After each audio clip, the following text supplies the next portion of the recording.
Hey, how's it going? Hey, how's it going? Uh, how is it going?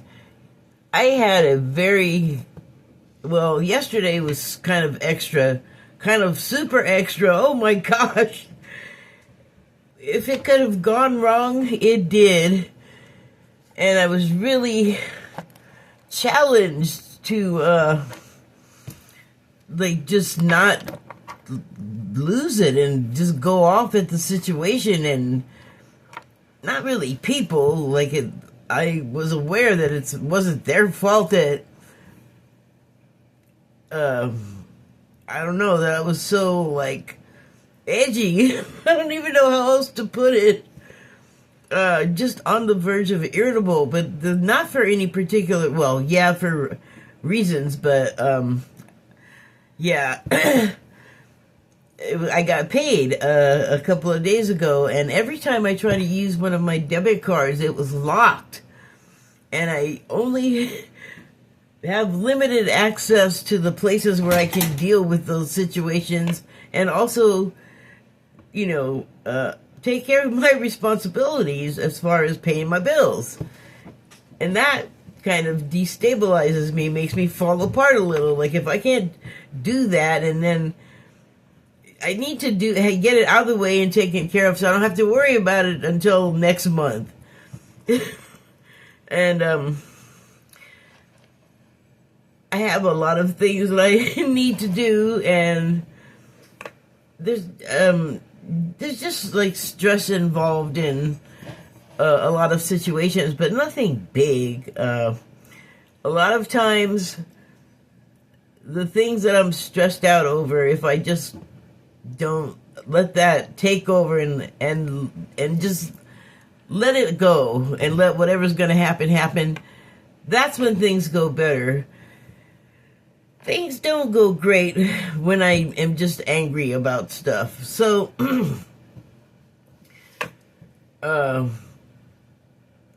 it doesn't help that most of what's going on in the world right now is not the best news, and my country is not representing itself well, in my opinion. It's really taken a downturn, in my opinion. Ideologically, mainly, but that's a big deal. And then there are all these layers of subtext happening, like who's really running the country? Is it people actually in the government, or are they being advised by someone from outside of the government? Well, we just got news that the second answer is they're probably all true.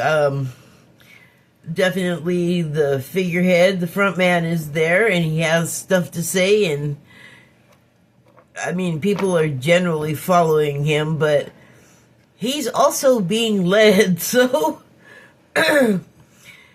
there are so many things about that are not being talked about. It's so obvious that our leader is no longer like one of us, and no one's doing anything about it. And they are feeling more and more powerful and like they can do anything. Let me put it this way. Yesterday was June 6th, or June. I wish. January 6th. So that's not a great anniversary for us here. Well, I mean, depending on who you talk to, I guess, but to me it was the attempted use, it was a coup. They tried. Thank God we're I don't know, too dumb, whatever that was.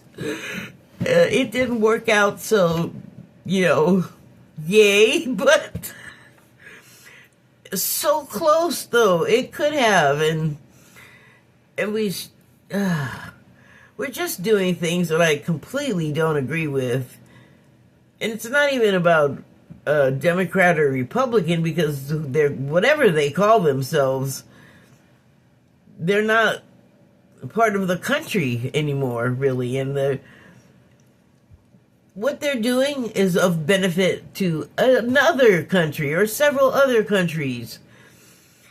So, and what we're talking about is, oh, the oil, oh, they snatched the guy. Yeah, all this other stuff is the real things, I think, that they're trying to do. Like, the other things are incidentals, you know, because the oil was never coming here anyway. I was under the impression that they were a big supplier for Iran, who's also having their own problems. You go see about that yourself if you're interested. So the awareness of that is it's a little stressful. I mean, things change so fast, and we have a historical reference, several, for what's happening, and just not enough people are getting it to make a difference. But I think that tide is turning, and so every day I can't wait to get done with whatever I'm doing outside of the house and just get back in here, and it's still safe in my house. Things still really were messing up. And I did have an explosion of emotion during the day and defied, I think, everything that I told my caregiver I wasn't. But I hope she understands why it happened. It most certainly was not directed at her. She did get caught in, like, the fringe of it, because she tried to talk to me. Why do people try to talk to me when I'm really angry? It's like, especially if you don't know me, you know, on the wrong day, I could get mad at you for that. But this was not that day. I was completely aware of the pressures that were causing it. So, and, well, I mean, there's other things, so many other things that contributed to the pressure. And so I was gratified and then almost immediately regretful that I went on Blue Sky, because there's a whole other degree of stuff flying at you, and it could come from so many different sources that I don't necessarily want to mix with. I do a lot of blocking on there, I find. So, obviously I'm seeing things that I would rather not, and that does something to you, because you think about it, and a lot of times I don't want to go there.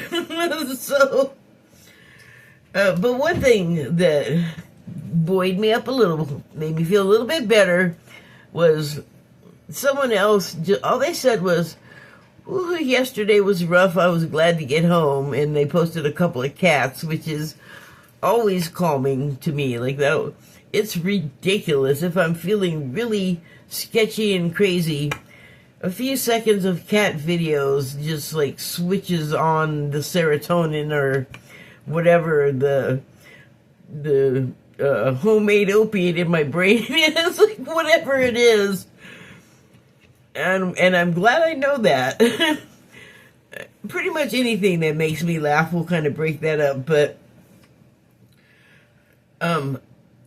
another level to the stress was I only had a limited amount of time to get what I needed done. And the first thing took a really long time. It was like, here, but you got to do a whole bunch of other things first. And I'm like, oh my God, I don't have a whole bunch of other things time. Why are you doing this to me? So then I have to change my plan. And my budget, which is not much to speak of. It's just all really like, oh, you got to do this, and everybody that calls wants something that, like, I may just give up medical care at all. It's not about the insurance, it's about the quality of the medical care. I don't even want to talk about it, but I don't want to go do it anymore. I don't want to have appointments. I don't want to go talk to people. I can say that because nothing's wrong right now. Nothing's wrong that anyone can do anything about. So, I guess the reason why I'm saying all of that is that I can't have been the only one to have felt that. And I'm talking about people that are sensitive to these kinds of things and realize that they are sensitive to them and that it's more than just like the surface layer stuff that you're encountering and being seriously affected by. So, I guess I'm just saying more to come. This is only like the second day that I've been feeling energies this strong to where it's like a kind of a struggle to function normally. Like, people more sensitive than I'm so sorry. I didn't know. I had no idea what you go through. And you can't really talk about it because I don't think people understand. Even if you go through all of the explaining that I just did, I think they're just like, well, she's just like making excuses and blah, blah, blah. Like, a day in my shoes, pal. That's all I can say. So in that light, I pulled some cards, and boy did I get more than I anticipated, but here we go. So I pulled some Declarations of Mary Magdalene cards, and I got 3. So the first one says, you are your own church, for your kingdom is within you. So this refers, I think, to something Jesus has said about not having to be in a cathedral or a building to like worship and have companionship, camaraderie. It's all about like being together and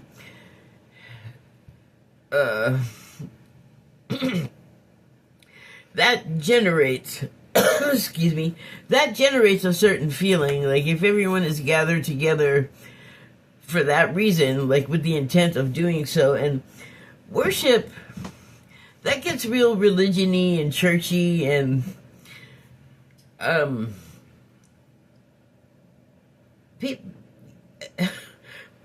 way that religion is done, like I'm not like a part of it. I was raised in it. I'm hyper aware of it, I guess you could say. Because a lot of the stuff that I was taught / indoctrinated as a result of being there and going to the church and the schools, some of it is coming back to me today and kind of making sense. But anyway, the church that I think, like, within you are your own church, for your kingdom is within you. That looked at in a more what is the word? The non-religious sense. Can't think of the word. Great.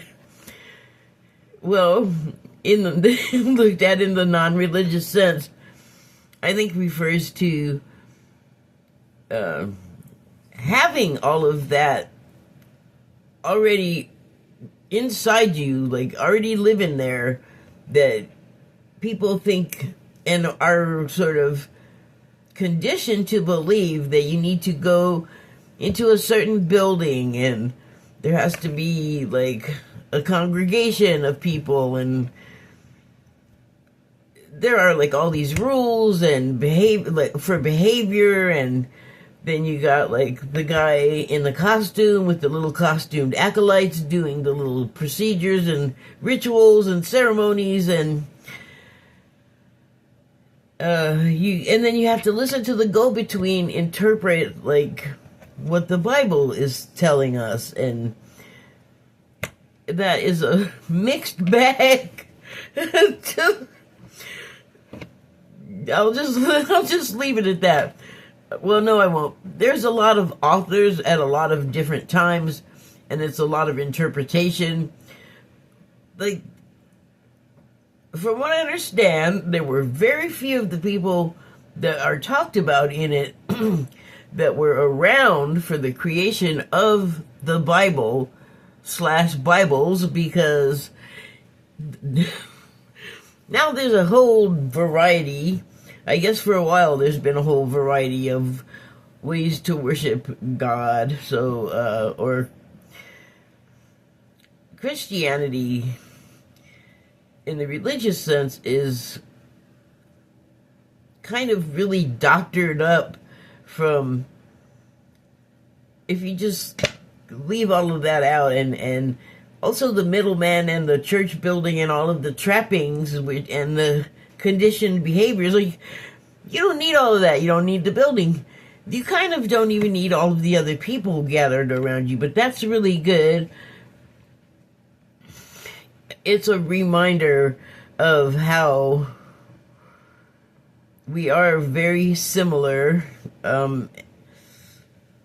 It's a vibe to gather for that purpose, to congregate and to be in each other's company, to worship, if anything, our being. That is, I feel like, at the root of all of the religious stuff.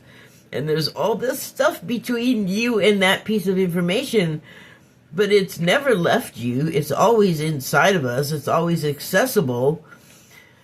And so, I mean, meditation can get you there, or doing something that gets you in the zone, something that you enjoy doing, that takes you out of the world around you into a different place. That is the sensation that you are looking for when worshiping, if you're going to call it that. Because you're worshiping, like, our existence, the existence of everything that is around us, and yeah. Anyway, so the next card, and then so that was number 17, number 8. I don't know, I'm not going to do it because I don't want to take too much time, but you can look up 8, the spiritual significance of it, or the numerology. You know, have it your way. Take your pick. So this is the number 10 card. And it says, our greatest importance is to see the love of God within thyself, all others, and all things. Okay, so that's what I was just trying to say about the congregating together. In numbers, there's more power to the to the vibe, to generate the vibe. we'll just keep going with that. So the last one of these is the number 34 card, so that adds up to 7. You can do it. Love, it says, love is not to be used as power over another.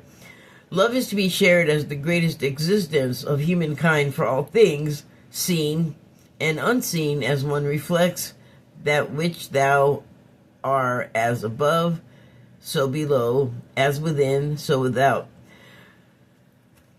Again, this touches on what I was saying about how, we gather together, and the vibe is love at its root. I believe Martin Luther King has said something like, love is the thing that's gonna, like, bring us all together and conquers all, or something like that. I might be getting that stuff all mixed up from different sources, but I have said it is like the hardest way for us to be, because I think it requires honesty and authenticity. Well, I don't know, I think you just, when you're feeling the love, when you're in that vibe, you just do it. That is your inclination. And, but when you are worshiping together with people as a group or one other, you are in the love state. You're in love. In the state of being of a love, like not in the romantic sense, more in the companionable sense or familial sense, which you can get from not necessarily you're born to family. You know, we often do choose our other extended family members, and so they may not be from our, parental family group, but birds of a feather flock together, like minds find each other. Okay, so I have some Starseed Oracle cards, and let's see what's going on there. Okay, so the first... Oh, I guess I need that book. Excuse me. Ow. Oh. There we go. Oh, that's the other thing. I'm experiencing a hardcore ascension symptoms, I think, is why everything feels turned up to 11. As far as century as far as the sensory situation. The century.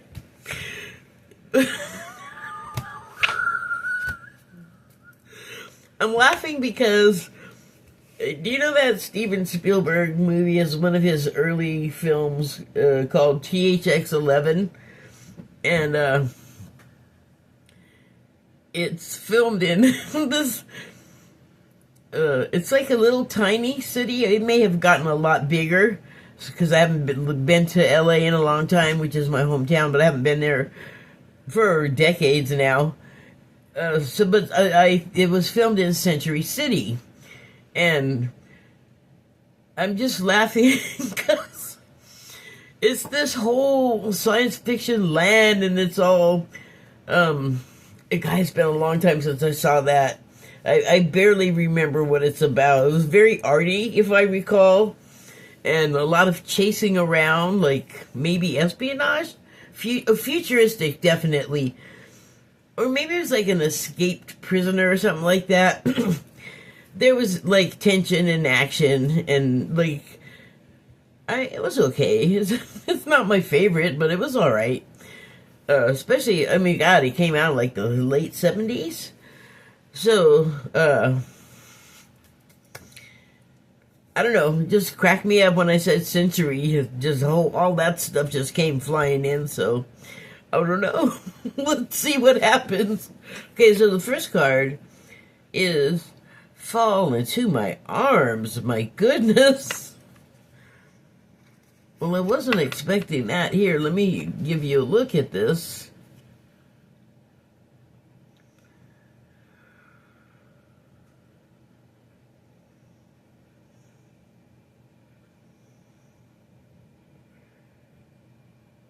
Wow. So, my vision has been really kooky lately. It takes a long time sometimes to look at something and see it as what I'm supposed to be seeing, as opposed to a whole bunch of other stuff. Like, I don't know if I'm having some sort of brain bleed or if it's pareidolia, but I see a little tiny Andy Sipowicz, who is a character from dang it, Cop Show. Cop Show with the kid from Saved by the Bell. Anyway, am I losing my mind? Well, different question. Can you see that? Little tiny Andy Sipowicz right there? What? Here, let me let you look. So anyway, I don't think that's the point. I'm gonna consult the manual. Hold on just a moment.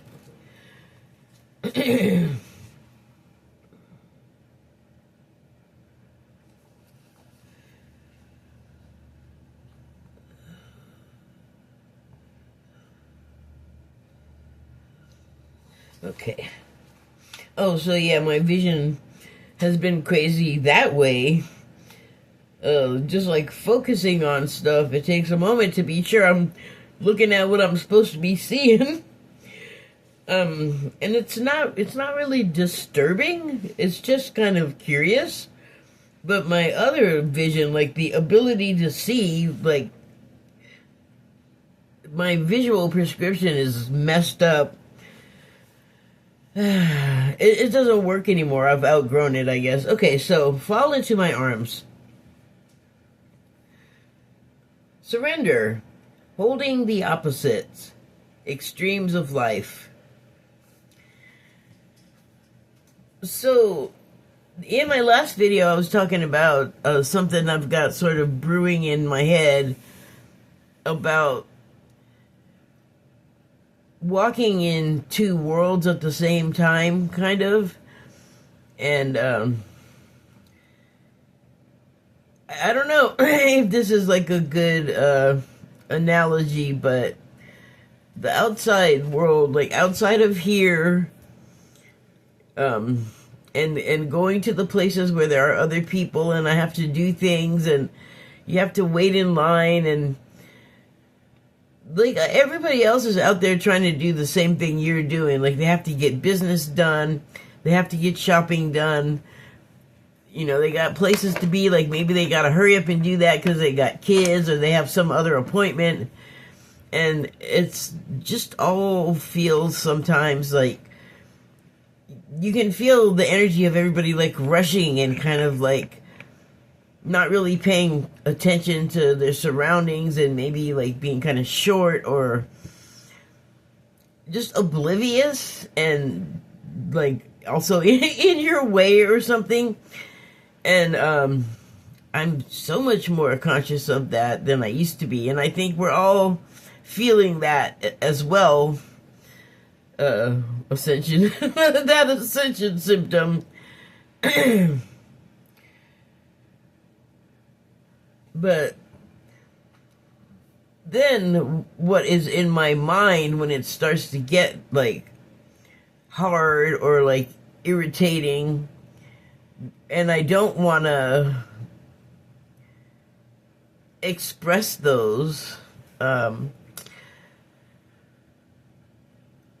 although sometimes there's a build-up like there was yesterday, and it wasn't just yesterday and those things. It was the anticipation of knowing that the payday was going to come and I was going to have the money and I was going to have to rush around and go try to accomplish the things. And some of them are like really important bureaucratic things that I have to do. And that was one of the things that was like, every time I got to a point where I thought, okay, I did all the things, and now I can just go do the other thing that I ultimately need to do. And it's like they were all, no, every time they were all, no, here's another couple of things, and it's a total pain in the butt. It's going to take time, and it's going to make the thing that you ultimately need to do take even longer, which could be inconvenient because it's attached to all this other bureaucratic BS. And it's like, there was like a month's worth of buildup to dealing with several of the issues that I had to deal with yesterday that were already like, you're late, and that's gonna cost you. It's just like, ah! So, and then, like, that's the part, the side that is walking in like sludge. And it's like, oh, sometimes it's fun or interesting, but mainly it's just hard. And you want to be done with it as soon as possible so you can, like, go back home where you can kick off your shoes and your pants if need be, you know, but you can do that because you're home and all of that other stuff is not there.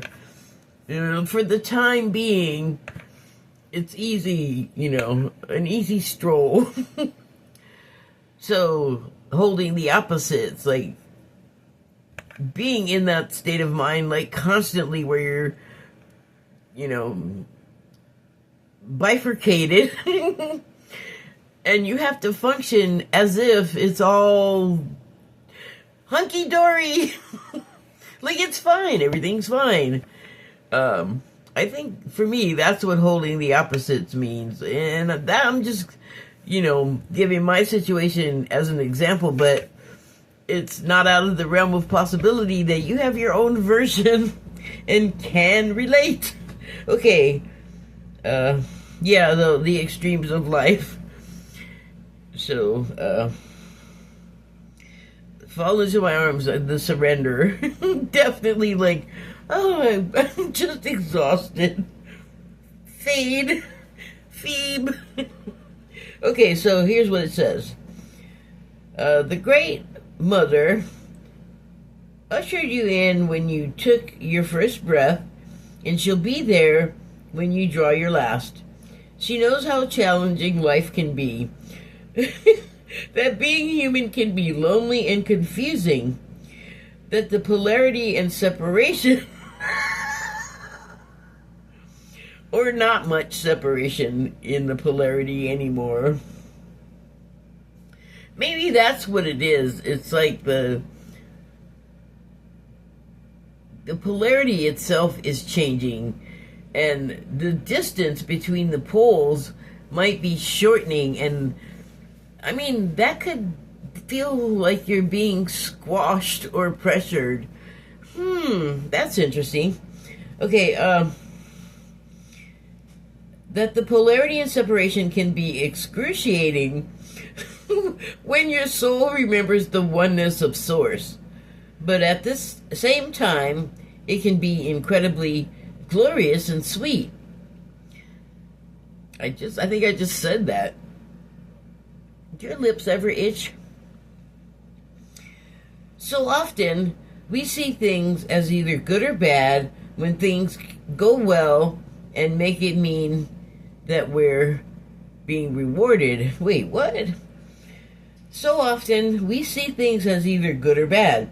When things go well, we make it mean that we're being rewarded. Oh, we do. That is what we make it mean. We've made it mean that. And when things are bad, then perhaps we've done something wrong. Okay. I'm just anticipating. Let's just see how it goes.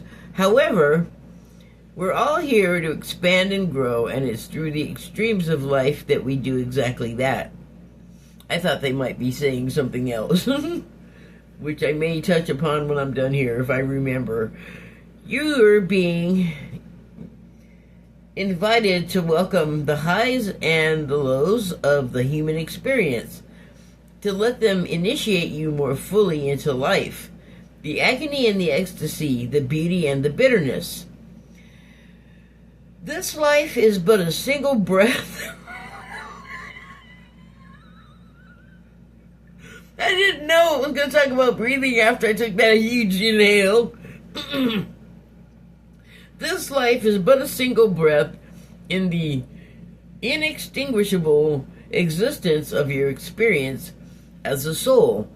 The Great Mother wants you to hand over your loneliness, worries, hurt, sorrow, fears, burdens, and doubts. So, I was reading, I don't even know what the heck I was reading anymore, but this has always stayed with me. And it was talking about what the indigenous men did, and I don't even know like what time period they were talking about. They can hold a tradition which is actually kind of admirable in a lot of ways when you know what they're connected to. But anyway, it was saying that when the indigenous men had like too much stress or anger or whatever, the way that they expelled it was to go yell into a hole in the earth, like find a hole, dig a hole, I don't know, but find one and scream at it, scream into it, and surrender all of your anxiety and all that other stuff that I just listed off into there. Another way of falling into the Great Mother's arms. Okay.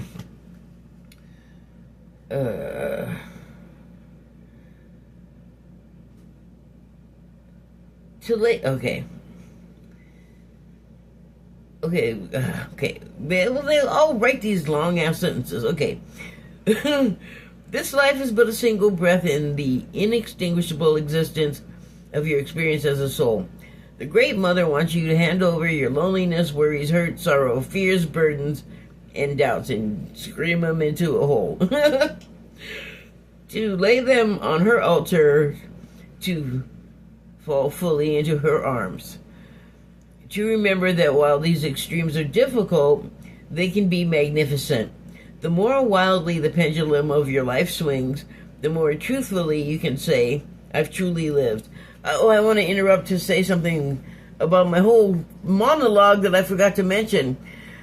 So, all of the things, except for a couple, and I suspect this is going to be the case as well for those, everything that was a problem ended up working out. Like, I was so worked up and have gotten used to, like, things going wrong or expecting it, and it's like, I gotta snap out of it because something has changed, because every time I think something is gonna be terrible, I'm, like, anticipating it and disaster and waiting for it to happen, or at least waiting for it to be, like, really difficult. And then it's like I got all worked up for nothing. I mean, you know, each thing required me to, well, calm the F down, first of all. But it's not in my nature to give up. If things get hard, I get exhausted, I get upset, I get angry, I get emotional, and I have to stop and, like, walk away, but only till I collect myself and figure out another way to go at the problem, which is what I eventually was able to do when I came home. Like, I got part of the stuff done outside of here, and then when I came home, I was able to resolve just about everything that was, like, an issue earlier in the day. But prior to that, so, okay, so I left off, when these extremes are difficult, they can be magnificent. The more wildly the pendulum of your life swings, the more truthfully you can say, I've truly lived. I did that. Okay, Starseed activation. Well, that's a different one than I've usually gotten at the end of the card things. Place the card on the portal of your heart and... No, I guess I did this in the last one, and whisper the following. I'm ready to embrace the extremes of my life. I lay all I'm carrying on the Great Mother's altar and fall completely into her arms.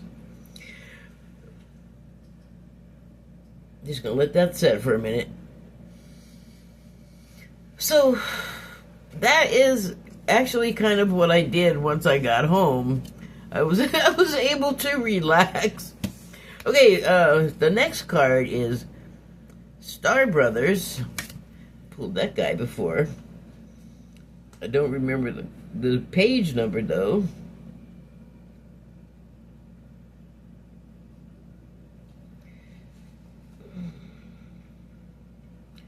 I have to refresh.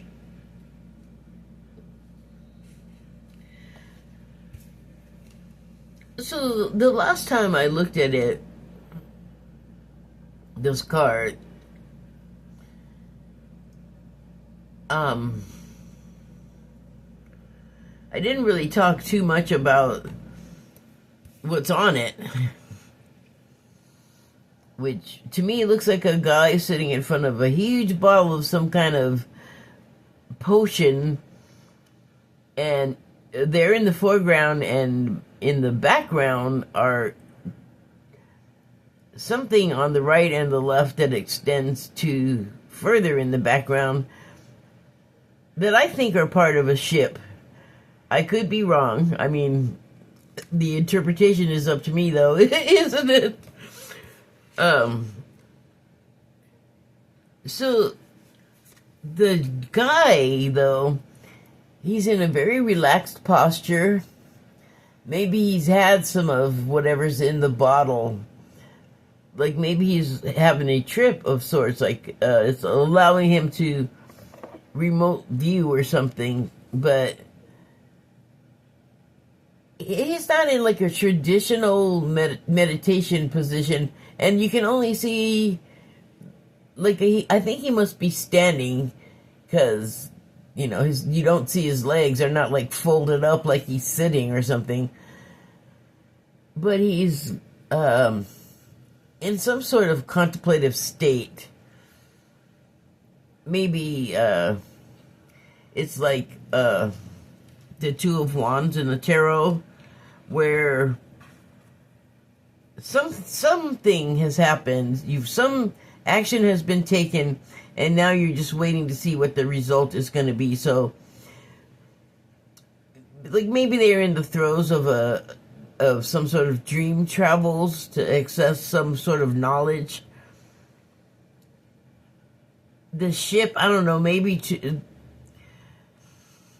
it's like it's like a Montauk chair situation where the ship, or I don't know, also if you've seen Stargate Atlantis, you have to be vibrationally correct. Like your vibration has to match the ship's, or the chair that you sit in to control the ship. Like the ship and you join.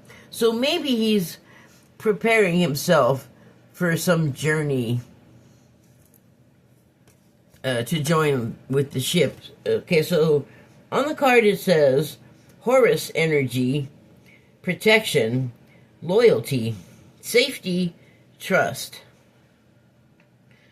So I just looked this up, and I don't exactly remember what there was about Horus, but it sounds like he's a protector. He was a protector. Anyway, let me read what the thing says. You're more protected than you can imagine. It's safe to open the back of your heart. You're being called to be open to receiving a new level of support now from those in your life and from the benevolent beings you're connected with. Other than the ship,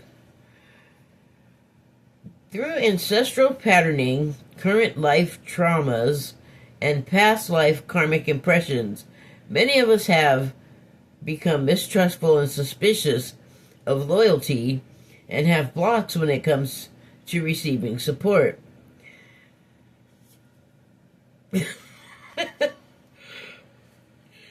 We've learned that we need to go at life alone, that it's not safe to let our guard down and our heart open. The world isn't a friendly place. I mean, these days, I can't argue with that. Maybe not on the same level, one-to-one that the book is talking about, but I guess it's still one-to-one when it's you and everything else. Against everything else? Whatever. Possibly. I guess it depends on your mindset. The Star Brothers want you to have a new experience of life on Earth. They want you to feel deeply secure and safe, even if you're going through a difficult time. They want you to hand over your fears to them. Fall into their arms too, eh? To see them as opportunities to let in more love. Were you talking about love earlier? It is, it's so much more than we tend to think. Especially since Valentine's Day is approaching very soon. I already saw a whole display in the store yesterday of Valentine's candy. That is a superficial, manufactured, I feel like, holiday, or to the degree that it was a holiday. I'm pretty sure it wasn't about giving candy and making it a romantic day and jewelry companies hammering you about buying rings and stuff. That's kind of superficial. The kind of love I think they're talking about here is where you do something for a stranger for no reason other than you see that they have a need that you can fulfill, and you're not asking anything of them beyond allowing you to help them, the way you would for your child or your parent, or whoever you care about deeply. So it doesn't necessarily have to be romantic love. You can have great love for your pet, great love for a coworker, that you don't want to be slobbering on them. You just are like, this is the person that I trust with my whole heart. And let's say your window washers are on high rises or something. That's the person you want next to you on that very flimsy little contraption way up in the sky to hopefully grab you if, you for some reason start to fall. I mean, what you come up with the proper situation. So anyway, back to the manual. Okay, through ancestral patterning, current life traumas, and past life traumas, impressions, many of us have, I already read that, become mistrustful and suspicious of loyalty and have blocks when it comes to receiving support. We've learned that we need to go at life alone, that it's not safe to let our guard down and our heart open. I've said it many times, whenever I do that, it's to the wrong person, and they like to use my little heart as a foot cleaner, shoe mat stepper honor. That is mainly my perception, however. Just want to put that out there. That the world isn't a friendly place. The Star Brothers want you to have a new experience of life on Earth. I already read that too. They want you to feel deeply secure and safe even if you're going through a difficult time. They want you to hand over your fears to them, to see them as opportunities to let in more love. They're guiding you to stay open to receiving a greater level of support than you can ever imagine, both in this world and beyond, to call in your team of loyal protectors and supporters, both physically and energetically. They want you to learn to soften through life's up and downs, and to learn to open your heart, especially when it most wants to harden. Okay, so how do you give technology love? Because that was the problem about just about everything. That's something we may have to be dealing with in the future as far as AI is concerned. And I don't mean AI girlfriend stuff. Not gonna go on another tangent. Starseed Soul Inquiry. How can you open yourself up to receiving more support? Personally, I have a terrible history with asking for help. I know that if I go on about it, it sounds like I'm whining and making things up, but I have a close friend that has seen it happen. For some reason, it rarely goes the way you would expect it to when I ask for help. So I have a tendency not to, and things can get really rough when you need help and you don't feel like you can ask for help. So personally, I would say, as far as that is concerned, fear of being denied. What's the point? That's what I usually deal with. Okay, moving on to the next card, Star Ancestors. Before I move on, I just want to say, and so while all that was going on, I didn't think to ask for help from Help Me Jesus, or oh my God, help, what do I do now, or please guides. whoever's around me in my spiritual entourage. I never think of that in the moment. Like I have yet to do it once, I think. I just grind right through it. It's like it's not until later when I get home and I can relax a little bit that I realize that, yes, then I was like, it's a little late, but help. I can do it. Okay, so Star Brothers, Star Ancestors, speaking of asking for help, they're still around too, from what I understand, for the most part. So there's like spirits and beings that have been being around for millennia, and they're still hanging around and they want to talk to us. That's kind of mind-blowing. Little old us. So they left their mark on the land. And there's definitely wonders inside of these things that we haven't encountered collectively. There's been a lot of withholding. And that is irritating me less than it used to, because I get more than I used to reasons why.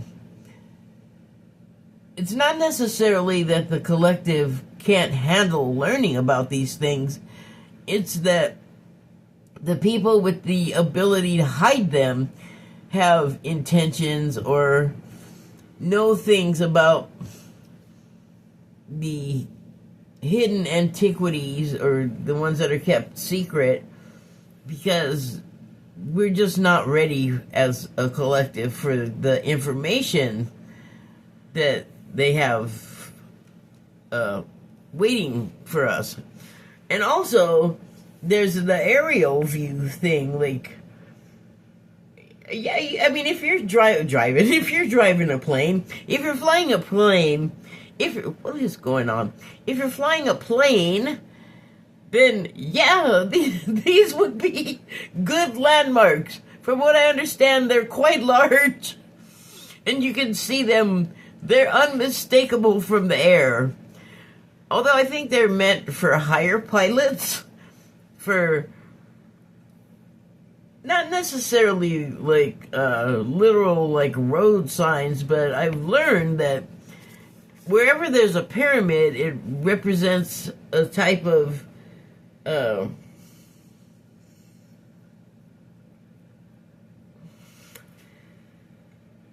I want to say emotional energy, but that's not really the right word. Of course, the right word is going to escape me right now, but attributes of our humanity. Each area where there's a pyramid built, I guess when you go there, they enhance that particular aspect. If whatever's inside of these things are accessed in the particular way that activates them, which could be, okay, I'm just getting this now, which could be like the Montauk chair situation, which is how I'm just always going to refer to a ship that's going to correspond with a pilot's energy, if it's even going to move at all. Anything else? Oh. Okay. I'm going to show you this. Hey, calm down there. I don't know if this is something that you will see, but I just saw an astronaut. See, space helmet, arm reaching, body sort of disappearing into the cloud, or they have some really skinny legs, which could be, I read this science fiction story years ago about a human colony in space, and because they lived in the non-gravity situation, everybody's limbs were everything, their limbs, their extremities, they just became elongated, like stretched out. So yeah, maybe skinny legs. Oh. They have a front butt. A flat one must be the spacesuit. Okay, so the next card is A New Earth. So I feel like that's what all of the situations that are happening are kind of about, is the Earth is changing, and that includes us, the inhabitants, and it's often when I see a video talking about it, it's likened to childbirth or giving birth. So months of discomfort, and you're constantly worried about what's going to happen to this life inside of me. Is it going to make it all the way to being a life? And am I going to have enough, whatever the little life needs for whatever? And, are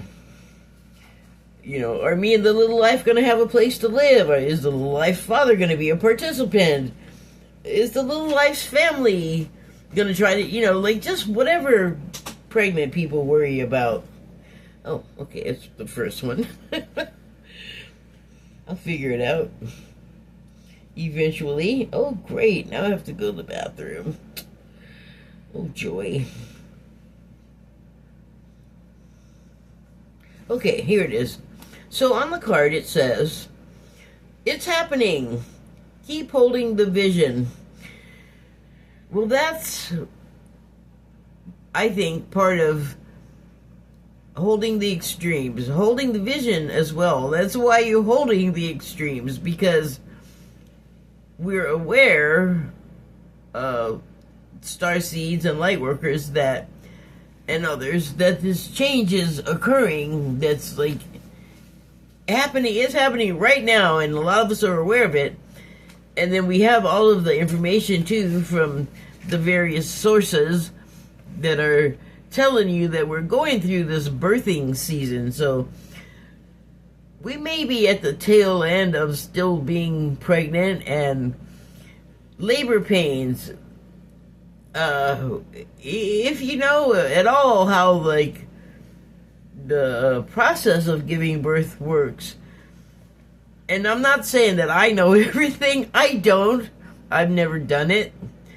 But I feel like it is a process where your body eventually squeezes out and ejects the child, the infant, when their body is ready for meeting the world. So there's a reason an infant isn't born before 9 months. And it's not a good thing, generally. You want the incubation period to all be inside, and if all goes well, you want all to go well with your health, with the infant's health, with the mother's health. Everyone is concerned about this. So, okay, keep holding the vision. While you're pregnant and just wondering, think positive. Hold that positive thought. Okay, so here's what it says about the card. Don't give up now. You're closer than you think. You're almost crowning. I know it's hard to hold the frequency of a new age. Is that what that is? It's hard to hold the frequency? I guess that makes sense. Of a new age, when it feels as if so much is crumbling and so many are losing faith. This is your sign that you're facing the right direction. You have a great gift of being able to see the potential of things before they exist. Tend to the new seeds. Dream them into existence. Don't lose faith now. Keep your focus fixed. Planting new seeds and bringing about a shift of the ages is no mean feat. It requires extreme trust and a radical vision. If you pull this card, it's a reminder to have faith. You chose to be here, to be part of this global shift. Whether you're bringing it about through prayer and meditation or through working on a new project, job, or creation, keep going, it's happening. Don't give up now. The world needs more dreamers like you. I don't want to push anymore. Come on, just one or two more pushes. I'm tired. Come on, you can do it. The world needs more dreamers like you. More people who hope in their hearts. The road ahead may not be plain sailing. Ushering in a new age in terms of change never is. You're being encouraged to remember that what you've been working toward for so long is almost here. Don't question yourself now. Don't waver. Dig your devotion deep, for if you do, in the not-too-distant future, you'll be able to sit back and watch all that you've so carefully planted and nurtured grow and bloom. It's possible. Keep focusing on your dreams. You're closer than you think. Starseed Soul Inquiry: how can you keep holding the vision? How can I not? The alternative is daunting. That's how I hold the vision. It's not hard. We're being shown explicitly what isn't my vision, that's for sure. A lot of people are shocked and surprised. A lot of people are into it, and that is complex. And they may not be wrong, although, man, some serious working through stuff has got to happen before so many situations involving the United States are resolved. Oh my goodness. So the next card is, you're not for everyone. Noted. I know.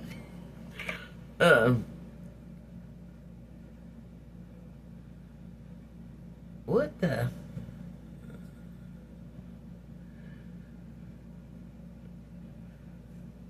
Oh. There's that thing where I'm looking right at something and it makes no sense. So, do you see this figure with a very long cloak in the wind standing on this promontory? I saw that and I was like, which way is up? Is this? Oh, look, it's a tall person in a dark, I don't know, desert outfit. No, it's this way. Wait, is it? Yep, it's that way.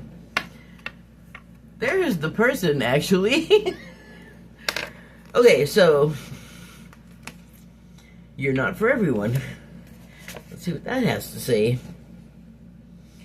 That particularly resonates with me. I've definitely had a conversation with others about myself, and that came up out of my mouth and then out of other mouths, unsolicited by me. Okay.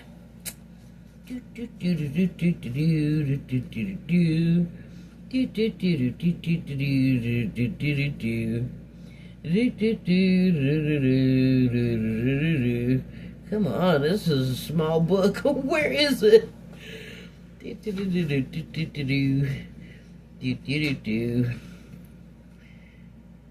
God, really? I did all of that for nothing. It was right here.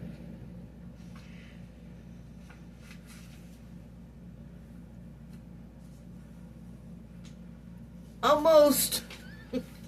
You are not for everyone. Embrace your weirdness. Face your true north.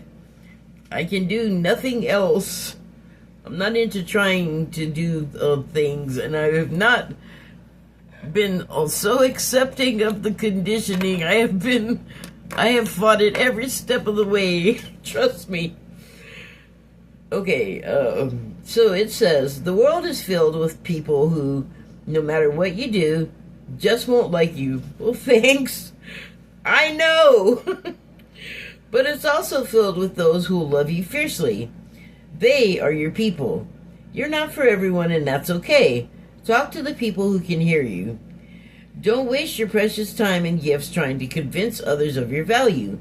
They won't ever want what you're selling. Don't try to convince them to walk alongside you. You'll be wasting both your time and theirs and will likely inflict unnecessary wounds that will take precious time to heal. You're not for them and they're not for you. Politely wave them on and continue on your way. You know, that as a clearing gesture, you have no idea the power. I don't know, like, if you have not taken that seriously, you haven't lived. Pulling this card means you're being called to. Pulling this card means you're being called to embrace your uniqueness, to own your weirdness, to let the world see who you really are, to reveal your multifaceted, multidimensional nature, not to dim your light according to who is in your presence, to own all parts of yourself so that your people, the ones who are the same kind of weird as you, can recognize you when your paths cross.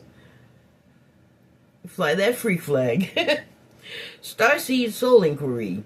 How can you embrace your weirdness and not care so much about what other people think? Ignore them.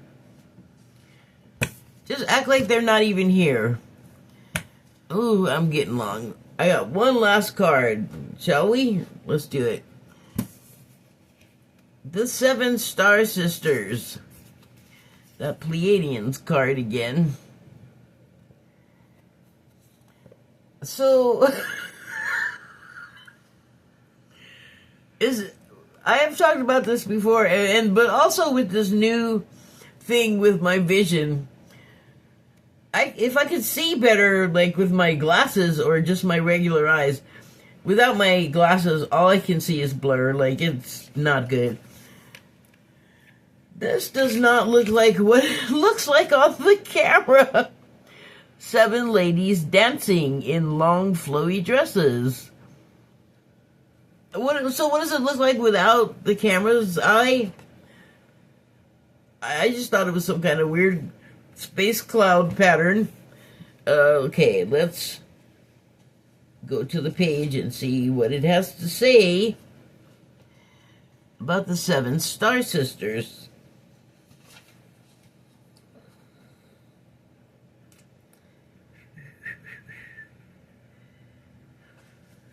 Something just went by. What was that? I wasn't looking. I just saw it like peripherally, but that was... Something just went by. Right to left. My right.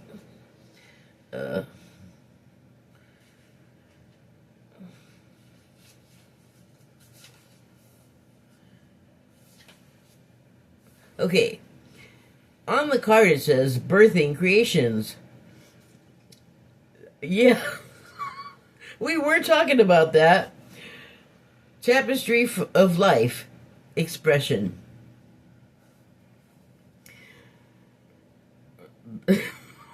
The tapestry of life. We're all a part of it. We're all threads in the tapestry. Okay, there are new creations that want to be born. More birth. Beauty that's yearning to be woven. New consciousness that's longing to be breathed into life. If you draw this card, you're being called to surrender to these creations. Just fall into their arms. I'm sensing a theme. You're being called to you're being called to surrender these. You're being called to surrender to these creations, to usher in a new era of consciousness and do your bit in weaving the web of life.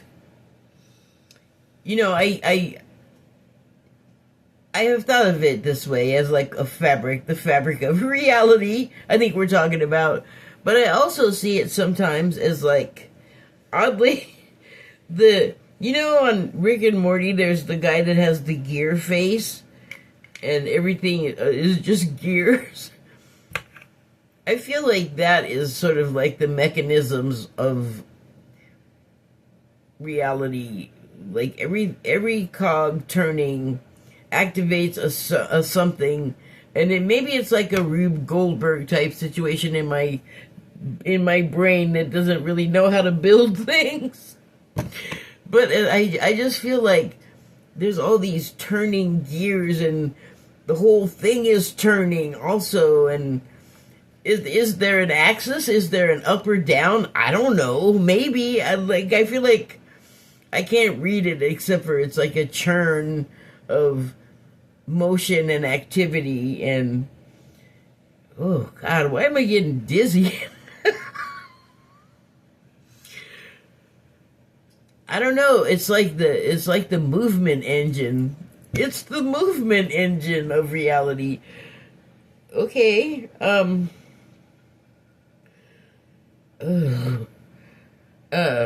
was I? Come on now.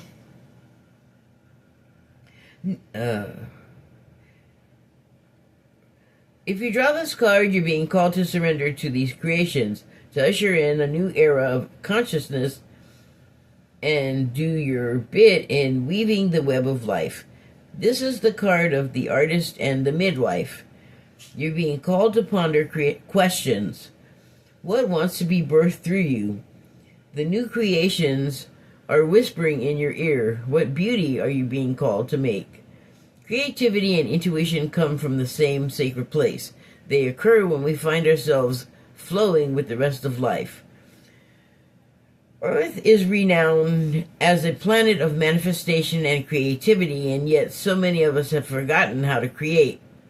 Somewhere along the way, we stopped seeing ourselves as artists, as creatives, as poets. Yet to be human is to be creative. Creativity is part of your nature. Perhaps you're being called to surrender to a creative project, such as a new business or book. Or perhaps you're being called to weave beauty in your home or in the way you cook. Regardless of the end result, you're being called to express yourself through your creativity, to surrender to the creative projects that both scare and excite you, to find a way to weave beauty back into everyday life. For where there's creativity, spirit and soul are present, and the world needs those qualities now more than before, more than ever before. I messed that up too. And the world needs those qualities more now than ever before. There. The Starseed Soul Inquiry.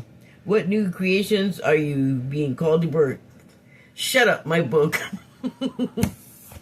It's written. I just have to get it out of the notebook and do a bunch of other stuff in order to sell it so nobody else can steal my idea is not that original. Turns out other people have done similar things, but